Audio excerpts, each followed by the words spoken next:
missionaries come with healthcare first because you win over people when you do that.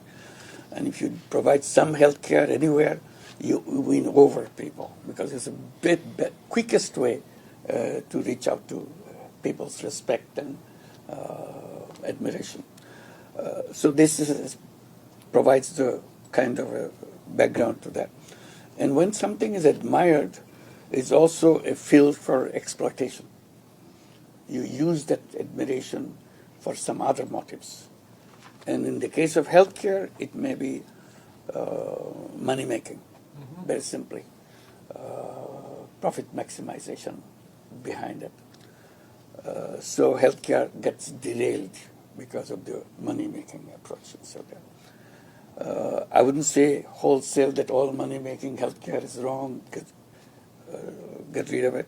I'm saying this is a tremendous opportunity for money making in the name of healthcare. We tried in a small way, in a desperate way though, when the corona epidemic was going on. And we were talking about vaccine development at that time. Before the vaccine came, our campaign became one single issue that whenever that vaccine comes, it has to be made patent-free. And in the beginning, everybody said, why? You have to make it patent-free. It's impossible to do that. And I kept raising the issue of polio vaccine. It was made patent-free. So this is not something that you're doing for the first time. You're only repeating what has been done. People had 101 excuses for not going to that route. But we started campaigning. Many people supported us. Many people wrote op-eds. Many people had joint statements supporting us, a patent-free vaccine for corona. And we are feeling happy that we are coming closer and closer to have a consensus on that because WTO is the final decision making on that they need a consensus resolution. If everybody agrees, then they can do that. So we are trying to do that 100% thing. When finally it came for voting, we are counting numbers and praying. It couldn't come to the consensus. Very narrowly it failed. 10 countries abstained. 10 countries either abstained or voted against it. So which didn't generate the vaccine-free thing. As a result, you saw what happened. Vaccine was distributed in a very wrong way. 10 countries of the world took 80% of the production because they had the money, they took it, you know the whole story. So that was very frustrating, but we raised this issue, very fundamental issue. The medicine, healthcare should not be left to moneymakers. I'm not saying moneymakers are bad people. I'm saying that it shouldn't be left alone to them, but there are other versions of it. And other version I have been promoting for a long time and continue to do this in healthcare particularly. I said healthcare is an area where this version of business would be very appropriate, what I call social business. Business to solve problem rather than make money personally. People say, that's not a business. I said, it depends how you define business. So to me, it's a perfect business. So I said, there are two versions of business. With business, you maximize profit, which is a standard procedure, textbook thing, which was missing part, a business to solve problems. And it's an amazing tool for solving problems of the world, social business. It's a business, just like any other business, but the owners never take dividend out of it. It's plowed back into the business. It's designed for this purpose. Other businesses designed for maximization of profit, so they have to sacrifice many things to maintain this bottom line. Here, that is not the bottom line. Bottom line is the solution of the problem. In a business way, meaning you cover your cost. So you have to all the alternatives, see which one will cover the cost and get the maximum return for the people that they can enjoy that. So that we call social business. And we created a lot of social businesses in that.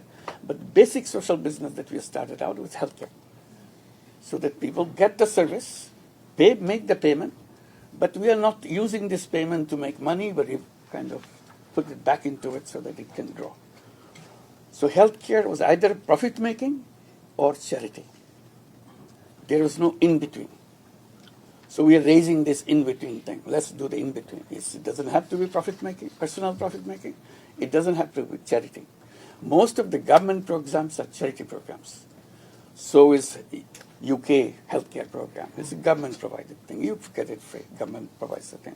It's a roundabout way, you tax and so on and so forth. So whenever you have those kind of program, charity program, it has a big chance of misuse, underutilized, bad management, etc., etc.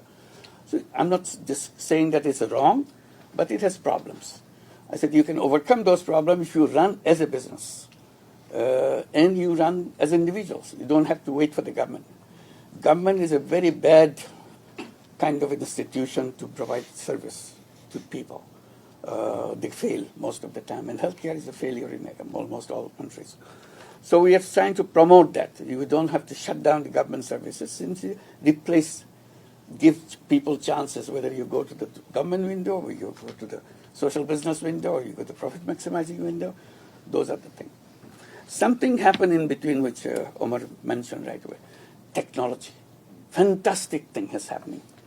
It's an amazing thing will happen in technology, in healthcare, because of technology. I was telling him that the doctor images at a stethoscope hanging from the neck, that's a doctor. So today that statistics will be something technology thing. He has all the solutions of something that's hanging from his work. He can get you all the services anywhere in the world by that connectivity. Best results, better assessment or something. So how to move in that direction so that we bring this healthcare services by this magic wand that's happening. So in our way, we try to translate this in small versions of it with our efforts. But this is an area that I try to invite everybody, try out social business window. I'm not saying close down everything else, but this is something you disconnect yourself from any profit making. Suddenly you see a new world completely, that I can make a sustainable healthcare service. I don't have to go around, raise money all the time. If you have the money, I run it. If you don't have the money, I shut down. That's not a good idea. I'm not saying charity programs should be closed down. Charity program is the most admired thing. They dedicate themselves to do that. But they have a limitation, which can be overcome by social businesses. So you can make social business and charity in different ways. That's another way. But definitely, money-making healthcare services will not solve healthcare problem. That's the conclusion. That's one thing is shut down, is closed down. We have to replace that. Why should, ever since that corona vaccine experience, I have been promoting the idea that pharmaceutical companies should be social business companies. Why should anybody produce a medicine, a penny worth of medicine, and sell it for $10? Why should it be those ways? Why shouldn't we enter that field and say, how much are you charging for what? So you do that. At the same time, you have a competition. You have social business competition. I produce the same medicine, but I sell it for a very penny because that's what it costs me. All I do is to recover my cost.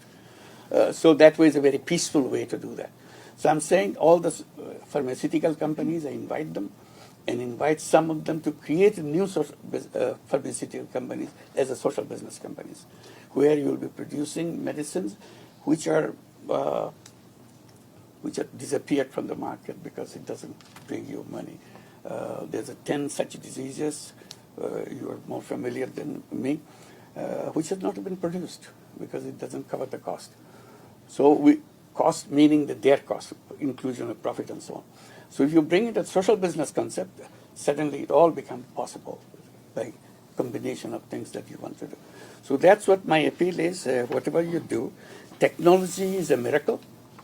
Mixing technology with social business concept can finally end the problem of social healthcare, which is a big, big problem anywhere in the world. We created, just a side story, created a nursing college in Bangladesh because Bangladesh has extreme shortage of nurses. So we kind of got fed up with that. So why don't we try to produce some nurses in Bangladesh? We did a small one. Now it grew into a big one. The reason I'm mentioning that, we created this small nursing college to produce nurses for Bangladesh, and we're very proud of those nurses. They're number one choice for any hospital when they recruit nurses because they got the world-class education, because of our collaboration with international health education for nursing. So this is one. the point I was making, the first recruiters came from UK to recruit our nurses. I said, look, we created this to help Bangladesh. We cannot just let you take us. We need it desperately. So even the manpower is shortage. We don't have education. Now we get the recruiters from Japan to say, get the whole class to us. We'll take everybody. If you can't give nurses, give us caregivers. 6 months training, we'll take the whole of it. So this is, again, desperation, what we are suffering from when you call about nursing. In Japan is a critical case. There's nobody to take care of their old people. So this is coming soon. And Bangladesh is a lucky country because it's a country of young people.